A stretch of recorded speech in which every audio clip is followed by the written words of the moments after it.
Today we're going to sweat fit a plumbing connection. I had to add this male end onto this pipe here. So pretty easy thing to do. First we got to clean our pieces. We got some flux, we got some solder, and we'll get it all nice and clean here. So first we're going to clean the inside of this off. So just with a 1/2-inch brush.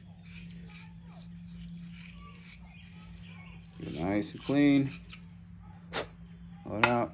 That's good. So now we're gonna clean this one. So we have a 1/2-inch outside cleaning brush.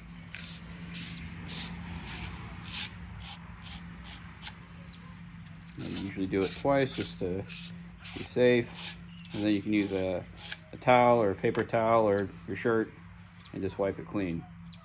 So with those being clean, in order for the solder to adhere, we're gonna put flux on both pieces. So this paste flux comes with a little brush.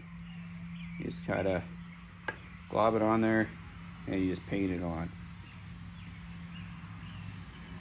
So let's go around there. You know, you don't want too much or too little. Just put a coat on there. And then also put a coat on this piece. So you just kind of put the brush inside, twirl it around. Yeah, just kind of take a look, make sure you got it all. There's no big chunks in there. So that's good. So we'll put our flux off to the side. And now we can put the two pieces together. We're pushed in all the way. So now we're gonna get our butane out with those brushes. And we're gonna use the solder.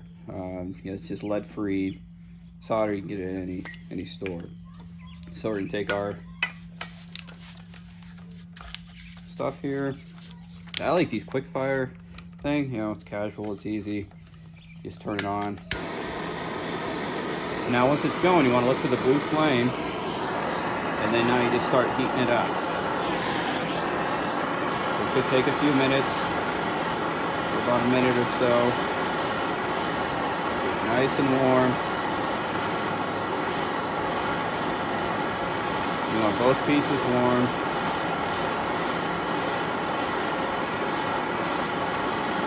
Well, you know, you kind of take it out so you have like 6 inches or so of the solder out, and then once you think it's warm enough, just go through, just drip it in. If you're watching it, you'll see it start sucking down there.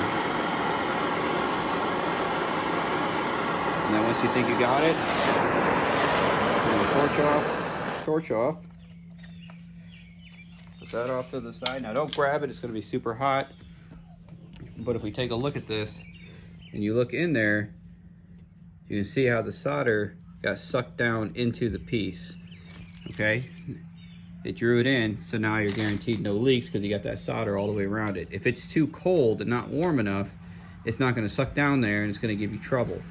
Now, if you're working on existing plumbing and there's any water in this line, that water is going to keep it from getting hot enough. And so then you gotta drain that line, stick a paper towel in there to try and dry it off, get it as dry as you can before you start soldering. So if you're running into issues where your solder isn't sucking in there or it's beating up on you, odds are you have some water in there. So now I'm just gonna let this rest till it's nice and cold, and then I'll install it on the line I got inside. So if you have any additional tips or questions, please feel free to leave those in the comments and hit subscribe.